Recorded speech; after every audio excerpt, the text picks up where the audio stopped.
is filled with family, food, and fun. It's a good time of year. So to kick off the food part of the celebration, we brought in Chef Jason Parsons.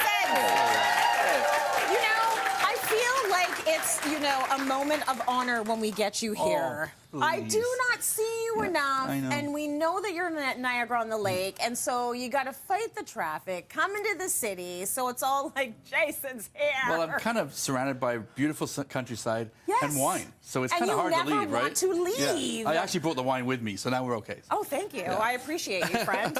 Okay, so we're gonna make, you're gonna make a few dishes, a couple on the show today, and the first one, it's an appetizer. Yeah, well, right? they're appetizers that can be done as a plated appetizer, or we can actually shrink them down and do them as an hors d'oeuvre or a canapé. Right. So you can kind of mix it up, because we never know what kind of dinner party we're going to have, right? Yes. Is it the plated one where, you got friends over, stay a while, or it's the friends that maybe you don't want them to stay so long, so you do the standing-up ones, and there's no chairs, and it's like, oh, you can't get out of here, You know, and I've been caught a few times thinking I can sneak into a party, and it turns out being a sit-down thing. Oh, you're committed. Lordy, you're committed. That's it, so yes, you can go either way. Yeah. What are we gonna make? So this is a potato croquette, okay? And I think we've all had potato croquettes, but they can be, it's basically a vessel for all the flavorful things that you love, right? But what is it? It's pretty much just potatoes that have been kind of formed and then breaded. Okay. All right. But in this case, what I've done is I've taken Yukon Gold potatoes. They're my favorite. Those are yours. But you can use any kind of potato, really. The important thing is you don't want to get too much starch in them. Okay. So a couple of tips when cooking potatoes. One, I peel them down and I cut them quite small, because you want to cook it quite quickly. The longer you cook it, the more you develop starch, things like that.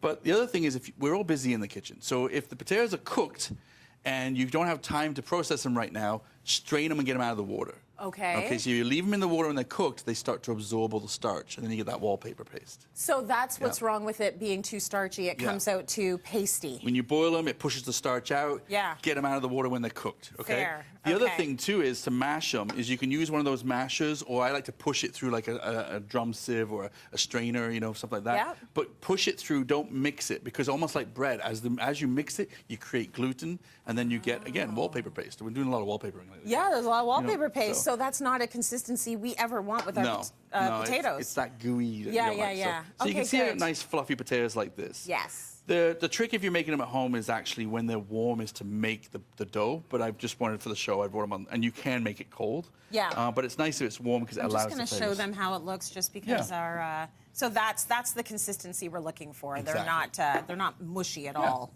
And then we're just gonna, here, you can mix it up. I'm gonna put you to work. Oh man, why did I get involved? See, you picked up you touched the bowl, man. That's it. You're working now, right? So you touched the bowl. You're cleaning it too. Now I'm in. Right. So then I put an egg yolk in there. It gives it a little bit of creaminess. Then mustard.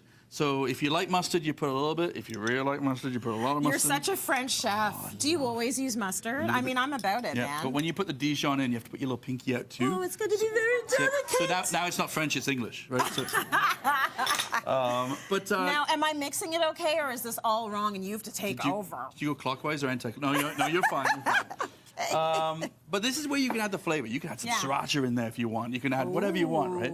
And then I've got ham. Yeah. Okay. Now the ham, I've just taken a nice Black Forest ham, diced it up, and we're going to throw it in there. Perfect. But you could put this in a pan, maple syrup, glaze it, completely change the taste, right? So that sounds like a good call. But you can see I've cut it very small, because the croquettes, we want to bite on everyone, right? So and I'm also adding a little bit of goat's cheese in there, but you could put blue cheese in here. Nice. Gruyere cheese is great, I like the goat's cheese. Yeah.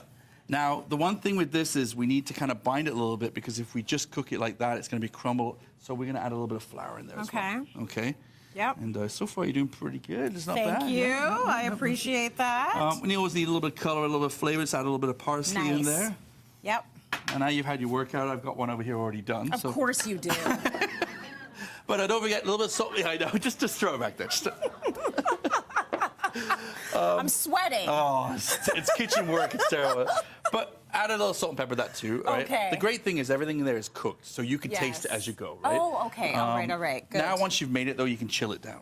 All right, and now it's whenever you've got time. The thing with this is make a big batch, because you can form them ahead of time and throw them in the freezer, right? Okay, So what I do is I just take a little cookie cutter like this, and you can just, basically put it in there, form it up, and you end up with a nice little puck like that. And then they come out so perfect. Well, that's the cutter, right? It's just yeah, like nice, it's right? beautiful. And you can do heart-shaped ones. Oh, you know, yeah, oh, bunny rabbit shapes. Oh, there you go. Don't make it too detailed though, because we want to bread it, right? That's right. But once you've got like this, and this is where I was saying you could do small ones like this, or even little balls, and then just freeze it, and then it's a canapé, right? Yes. Now, did you freeze those? I did. They're super cold. It makes it easier because when you start to bread things, you can just now I can look at it. I can handle it like this. Yes. So I'm literally just going to throw it in the flour, you know, dust it a little bit, and the flour just helps everything to kind of stick. Lovely.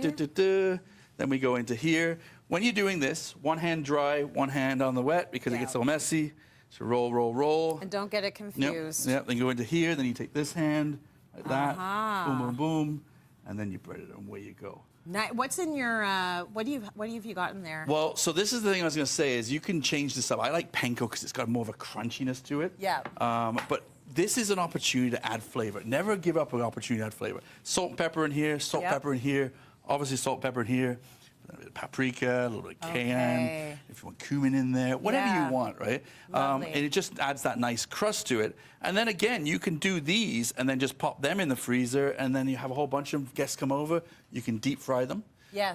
But if you don't have a deep fry, you can do a shallow fry too. Okay. But the one tip I'd tell you is if you're going to do a shallow fry, make sure you freeze it first. Yeah. Because all that gooiness inside, you want a little window of kind of just in case. You brown it, take them off, and then pop them in the oven. So, smart. Yeah. And then what I do is I've got here, so I'm going to actually put one up here for you guys to try. So, but I've got here figs, bacon, of course. We got a little bit of bacon in there. Some shallots, some basil, some balsamic vinegar in there. Beautiful. And then look at this down here. You got some fresh out of the oven. Of course I do, you know. Beautiful. Right, a little croquettes, nice and warm. And then it's going to be nice and soft. Oh, that's nice, Jay. Isn't that fantastic? Yeah, that's beautiful. And that, to me, is just a nice little appetizer. I've done it up here. Gorgeous. Beautiful. Oh, that is beautiful. Now, he can cook, but he does a lot of things, this guy. Jason is the executive chef at two of our favorite properties in Niagara-on-the-Lake. They're both incredible, and he's got a great prize for one of you today. So, fancy a one-night stay for two at the Riverbend Inn Vineyard. You can enjoy breakfast at the on-site restaurant, Oakland's, savor award-winning wines at Peller Estates Winery, plus unwind in style with a complimentary gift basket. This is an incredible giveaway. It's valued at over $1,000. And we've got it for one person in the audience. So do you think we should just give it away now? No, why not? Let's do it. Let's do it. Yep. Let's do it. Thank you for the goodies. He doesn't just cook, he brings goodies. Let's get a drum roll going. And if you win, come on up here. Oh, I love that. And the winner is Rocky Jacob.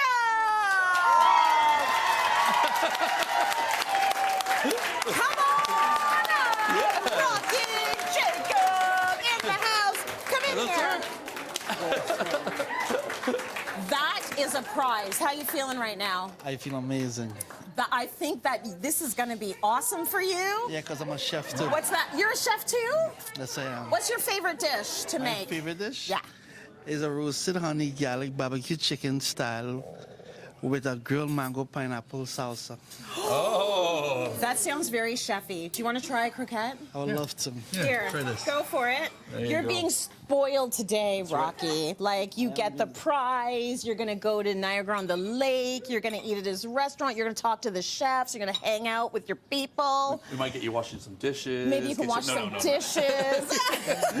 What do you think? Amazing. Amazing.